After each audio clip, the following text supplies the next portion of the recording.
Lionel Messi সর্বকালের সেরা footballer হিসেবে বিবেচনা করা হয় তাকে।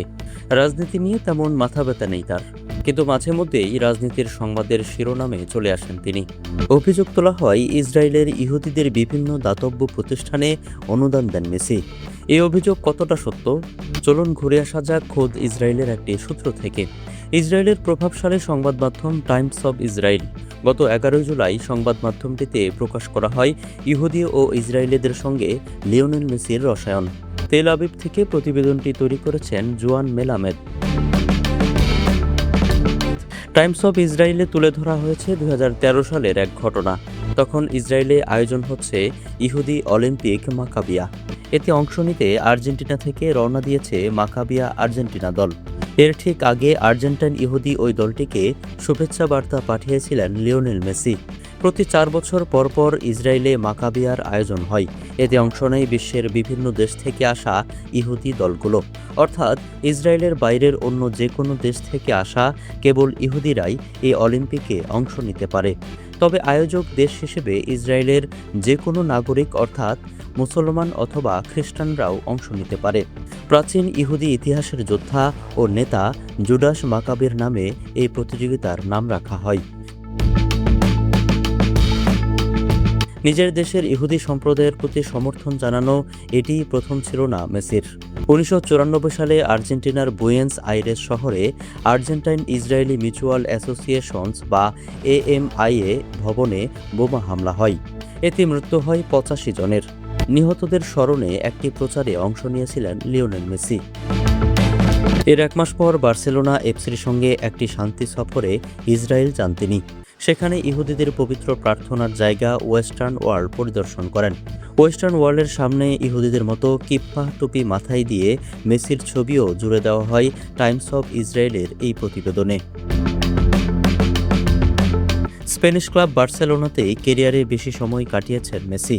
ওই সফরের সময় ক্লাবটি ইসরায়েলি ও ফিলিস্তিনি শিশুদের জন্য ফুটবল প্রশিক্ষণ ক্যাম্পের আয়োজন করে। এছাড়াও জেরুজালেমের মেয়র নীর বারকাত, প্রেসিডেন্ট শিমন পেরেজ এবং প্রধানমন্ত্রী বেনিয়ামিন নেতানিয়াহুর সঙ্গে দেখা করেন মেসি। 2014 সালে ইসরায়েল ও ফিলিস্তিনের মধ্যে শান্তি প্রচারের উদ্দেশ্যে একটি শান্তি ম্যাচের আয়োজন করেছিলেন পোপ ফ্রান্সিস। রোমে আয়োজিত এই ম্যাচে খেলার কথা ছিল লিওনেল মেসির, তবে এর আগে চোট পাওয়ায় খেলতে পারেননি তিনি। শান্তি ম্যাচে খেলেছিলেন আর্জেন্টিনার কিংবদন্তি ডিয়াগো ম্যারাডোনা এবং ইসরায়েলি খেলোয়াড় ইওসি বেনাউন সহ ব্রাজিল, রাশিয়া, ক্যামেরুন, ইতালি ও ফ্রান্সের তারকারা। বলে রাখা ভালো, এই ম্যাচটি একচেটিয়া ইসরায়েলের পক্ষে ছিল না। ইসরায়েল ও ফিলিস্তিনের মধ্যে শান্তি প্রতিষ্ঠার উদ্দেশ্যে এর আয়োজন করা হয়। 2016 সালে মিশরের একটি দাতব্য সংস্থায় নিজের খেলার বোর্ড দান করেছিলেন মেসি। পরে মিশরের কর্মকর্তাদের তোপের মুখে পড়তে হয়। সেখানে মেসিকে ইহুদি এবং জায়নিস্ট বলে উল্লেখ করা হয়। মিশরের ফুটবল ফেডারেশনের তখনকার মুখপাত্র আজমি মোজাহেদ একটি লাইভ শোতে ফোন করে মেসির সমালোচনা করে বলেন, আমি জানি সে একজন ইহুদি, সে ইসরায়েলে অনুদান দিয়েছে, ওয়েস্টার্ন ওয়ালে গিয়েছে, তার দেওয়া জুতার দরকার নেই আমাদের। 2018 সালের জুন মাসে বয়কট, ডাইভেস্টমেন্ট অ্যান্ড স্যাংশন আন্দোলনে চাপের মুখে ইসরায়েলের সঙ্গে একটি প্রীতি ম্যাচ বাতিল করে আর্জেন্টিনা ফুটবল দল। এর 2 মাস পর মেসিকে হুমকি দেওয়া হয়েছে। এই অজুহাত দেখিয়ে ফিলিস্তিনি ফুটবল সংস্থার প্রধানকে বরখাস্ত করে ফিফা। এর আগে ফিলিস্তিনি কর্মকর্তা জিব্রিল রাজব ইসরায়েলের বিরুদ্ধে ব্যবস্থা নিতে বলেছিলেন ফিফাকে। বাতিল হওয়া প্রীতি ম্যাচটিতে মেসি বা আর্জেন্টিনা দল অংশ নিলে সমর্থকদের কাছে মেসির ছবি ও জার্সি পুড়িয়ে ফেলার আহ্বান জানিয়েছিলেন তিনি। আগের বছর ম্যাচ বাতিল হওয়ায় 2019 সালের নভেম্বরে তেল আবিবের উরুগুয়ের বিরুদ্ধে একটি প্রীতি ম্যাচ খেলার ঘোষণা দেয় আর্জেন্টিনা জাতীয় দল। এতে বিক্ষোভকারীরা বার্সেলোনায় আর্জেন্টিনার অনুশীলন ক্যাম্পের বাইরে বিক্ষোভ দেখায়।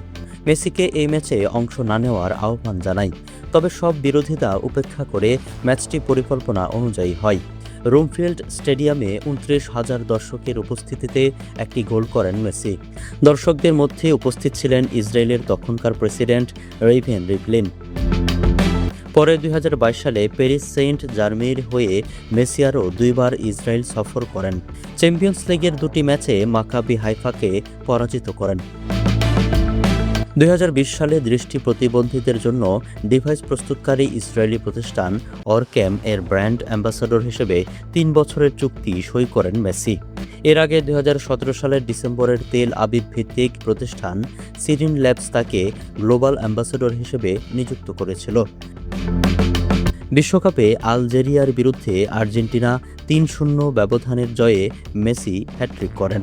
পরে আলজেরিয়ার ব্রডকাস্টার মোস্তফা মাজোজ পেনাল্টির সিদ্ধান্ত না দেওয়ার পেছনে ইহুদি লবিকে দায়ী করেন।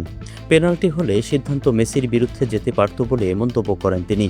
মাজোজ বলেন, মেসিকে ইহুদি লবি রক্ষা করছে। এই লবি পুরো বিশ্বকে নিয়ন্ত্রণ করে। তারা মাফিয়ার মতো যেভাবে ইচ্ছা সেভাবে বিশ্ব চালায়। তিনি বলেন, পশ্চিম সাহারা এবং ফিলিস্তিনি ইস্যুতে আমাদের রাজনৈতিক অবস্থান আছে, তাই তারা চায় না আমরা ভালো কিছু করি। 2020 সালে মেসির নামের সাথেও হিব্রু একটি শব্দের মিল খুঁজে বের করে ওয়ার্ল্ড জায়নিস্ট অর্গানাইজেশন। সংস্থাটি ব্যাখ্যা দিয়েছে, হিব্রু শব্দ মেসিবা অর্থ পার্টি। একে স্প্যানিশ ভাষায় বলা হয় ফিয়েস্তা। স্প্যানিশ উচ্চারণে একে অনেকটা মেসিভা এর মতো শোনায়। এই মেসিভা শব্দের অর্থ হচ্ছে মেসি যাচ্ছে। আরও সহজভাবে বলা যায়, মেসি যদি থাকে তাহলে সেটাই একটা পার্টি। মেসির নামের অর্থ যাই হোক, ইনফোজা দর্শকদের মূল প্রশ্ন হলো, তিনি কি ইসরায়েলের বন্ধু? ইসরায়েলি সংবাদ মাধ্যম টাইমস অব ইসরায়েলে প্রকাশ হওয়া এই তথ্যগুলো জানার পর আপনার কি মনে হচ্ছে? কমেন্টে নিজেদের মতামত জানাতে পারেন। তবে টাইমস অব ইসরায়েলের এই প্রতিবেদনের শিরোনামেই সরাসরি জানিয়ে দেওয়া হয়েছে, লিওনেল মেসি কিন্তু ইহুদি অথবা জায়নিস্ট নন, তিনি একজন ক্যাথলিক খ্রিস্টান। প্রতিবেদনে উল্লেখ করা হয়, খেলার মাঠে গোল করার পর আকাশের দিকে তাকিয়ে উদযাপন করেন মেসি। তিনি মনে করেন তার নানু সেলিয়া আকাশ থেকে তার খেলা দেখছেন। মেসি যখন ছোট ছিলেন তখন এই নানুই তাকে অনুশীলন করতে মাঠে নিয়ে যেতেন। তার বয়স যখন 11 তখন নানু সেলিয়ার মৃত্যু হয়।